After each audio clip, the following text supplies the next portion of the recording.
ఎప్పుడు కమ్మ, రెడ్డి ఆళ్ళేనా అధికారంలో ఉండేది. ఎస్సీ, ఎస్టీ, బీసీ మైనారిటీ కాపులకి రాజ్యాధికారం తీసుకొస్తమే నా లక్ష్యం అని చెప్పాడు. ఆ లక్ష్యం అని చెప్పి ఆయన పార్టీ పెడితే ఆ సామాజిక వర్గం కొన్ని వర్గాలు పవన్ కళ్యాణ్ వెనకాల తిరుగుతున్నారు. తిరుగుతూ ఇప్పుడు ఏం చెబుతాడు వచ్చి 24 సీట్లు తీసుకుని నేను ఆ 24 సీట్లు తీసుకోవడం ఎక్కువ, నాకు బలం లేదు, మా వాళ్ళు ఎవరు భోజనాలు పెట్టరు, ఎలక్షన్లో పోటీ చేస్తే భోజనాలు పెట్టరా? 20% సామాజిక వర్గం ఉన్నాళ్ళు ఏ నియోజకవర్గం తీసుకుంటాడు తీసుకోమనండి, 2 లక్షల మందికి భోజనాలు పెడతారు వాళ్ళు. ఇవన్నీ పిచ్చి మాటలు. చంద్రబాబు నాయుడు ఈ రాష్ట్రానికి వెన్నుపోటుకి బ్రాండ్ అంబాసిడర్లు ఎవరో ఈ రాష్ట్రంలో వెన్నుపోటు అనగానే ఇద్దరు గుర్తొస్తారు. ఒకడు చంద్రబాబు నాయుడు, 2 నాదెండ్ల. పవన్ కళ్యాణ్కి అటు ఒకటి ఇటు ఒకటి ఎవడుంటాడు? ఈ పక్క ఏమో నాదెండ్ల మనోహర్ కూర్చుంటాడు, ఈ పక్కన చంద్రబాబు నాయుడు కూర్చుంటాడు. మనం సిద్ధం సభలో చూసాంగా, ఇద్దరు బ్రాండ్ అంబాసిడర్లు వెన్నుపోటుకి. ఒకడేమో వెనకాలే తిరుగుతూ ఉంటాడు, ఇంకోడేమో ఎప్పుడు కావాలంటే అప్పుడు వెళ్ళి కలిసి వస్తూ ఉంటాడు. వీళ్ళిద్దరూ కలిసి పవన్ కళ్యాణ్ ఏం చేస్తారు ఈ రాష్ట్ర ప్రజలకు తెలియదా? ఆయన పార్టీ కేడర్కి తెలియదా? ఆ సామాజిక వర్గానికి తెలియదా? ఈరోజు పవన్ కళ్యాణ్ని రక్షించుకోవాల్సినటువంటి అవసరం చంద్రబాబు దగ్గర నుంచి జన సైనికులకి, ఆయన పార్టీకి మద్దతు ఇచ్చేటువంటి ఓట్ బ్యాంక్కి వాళ్ళకు ఉంది. ఎందుకంటే ఎన్టీ రామారావు లాంటి మహానుభావుడిని వాళ్ళిద్దరూ వెన్నుపోటు పొడిచి అవతల పారేశారు. ఈ పవన్ కళ్యాణ్ ఎంత ఆయనతో పోల్చుకుంటే? అధికారంలో ఉండి ముఖ్యమంత్రి పీఠం మీద ఉన్నాడని కోల్దోసి పక్కన పడేశారు ఇద్దరు, నాదెండ్ల నారావారు. పవన్ కళ్యాణ్ ఎంత 24 సీట్లు ఇచ్చి దాంట్లో 14 సీట్లు అసలు ఓడిపోయే సీట్లు ఇచ్చి చంద్రబాబు నాయుడు ముఖ్యమంత్రి అవ్వాలి, జనసేనకి సీట్లు రాకూడదు, ఆ ఓట్ బ్యాంక్తో ఈయన ఒక 100-150 సీట్లు సాధించాలని నేను ప్రయత్నం. ఇవన్నీ రాష్ట్ర ప్రజలు గమనించట్లేదా? నేను ఒకటే అడుగుతున్నా, నీ సామాజిక వర్గం 3% ఉంది, 30 సీట్లు ఇచ్చుకున్నావు. 20% ఉన్నటువంటి సామాజిక వర్గం ఆయన వచ్చి పార్టీ సపోర్ట్ చేస్తే ఆయనకి ఇచ్చిన సీట్లని 24, అవి కూడా అడిగిన చోట ఇచ్చావా? నీవు ఎట్టి బస్సులో నువ్వు కూడా గెలవలేని సీట్లు వాళ్ళకి ఇస్తావు.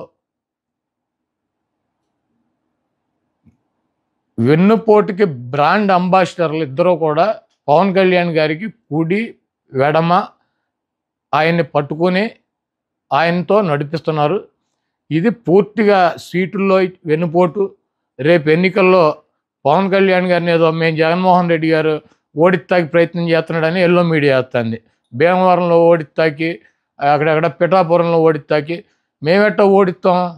ఇప్పుడు భీమవరంలో 54,000 ఓట్లు టీడీపీకి వచ్చినాయి, 60,000 ఓట్లు పవన్ కళ్యాణ్ గారికి వచ్చినాయి, 70,000 మాకు వచ్చినాయి, మా 70 మాకుంటాయి. ఆ 60ని 54 కలిస్తే మేమెట్ట ఓడిస్తాం? పక్కగా పవన్ కళ్యాణ్ ఓడించే తెలుగుదేశం పార్టీ. పక్కలో బళ్ళెం ఎందుకు షేర్ అడుగుతారు, వీళ్ళతో న్యూసెన్స్ అని చెప్పి చంద్రబాబు నాయుడుకి తెలియదా? తెలుగుదేశం పార్టీ కేడర్కి తెలియదా? తెలుగుదేశం పార్టీ వాళ్ళు ఓటేస్తారు పవన్ కళ్యాణ్ గారికి. పక్కా రాసి పెట్టుకోండి, పవన్ కళ్యాణ్ని ఓడించేది వైఎస్ఆర్సీపీ కాదు, తెలుగుదేశం పార్టీ శ్రేణులు, చంద్రబాబు నాయుడు, లోకేష్ ఆధ్వర్యంలో పవన్ కళ్యాణ్ని వాళ్ళే ఓడిస్తారు. వాళ్ళే అక్కడ వైసీపీకి ఓటు వేస్తారు.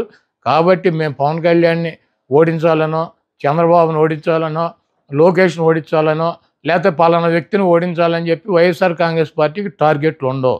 175 నియోజకవర్గాల్లో వైఎస్ఆర్ కాంగ్రెస్ పార్టీ అభ్యర్థులను గెలిపించుకోవటానికి మేము శక్తి వంచన లేకుండా మేము కృషి చేస్తాం, పని చేస్తాం. మా అభ్యర్థులు గెలవటానికి మా వైఎస్ఆర్ కాంగ్రెస్ పార్టీ, జగన్మోహన్ రెడ్డి గారు, మా శ్రేణులు పనిచేస్తాయి. ఎవరిని ఓడించాలి, ఎవరికి వెన్నుపోటు పడవాలి, ఎవరిని నాశనం చేయాలి, ఎవరిని సంకనాగించాలి, ఈ కార్యక్రమం అంతా చంద్రబాబు, లోకేష్ చూసుకుంటారు. వాళ్ళకి కావాల్సినటువంటి సహాయ సహకారాలు వెన్నుపోటు 1, ఈయన వెన్నుపోటు 2. 1కు అప్పచెప్పారు. 1 వెనకాల ఉండే మొత్తం కూడా కార్యక్రమాన్ని పూర్తి చేస్తారు.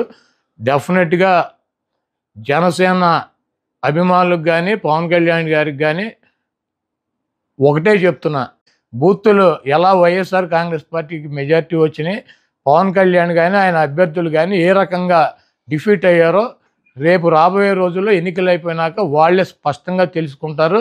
చంద్రబాబు నాయుడు చేతిలో వెన్నుపోటుకు గురవుతున్నటువంటి పవన్ కళ్యాణ్ అప్రమత్తంగా కనుక లేకపోతే, ఆయన శ్రేణులు అప్రమత్తంగా లేకుండా గుడ్డిగా ఈ 420ని దొంగలనే కనుక నమ్మినట్లయితే డెఫినెట్గా పవన్ కళ్యాణ్ మూల్యం చెల్లించుకుంటాడు రేపు రాబోయే ఎన్నికల్లో.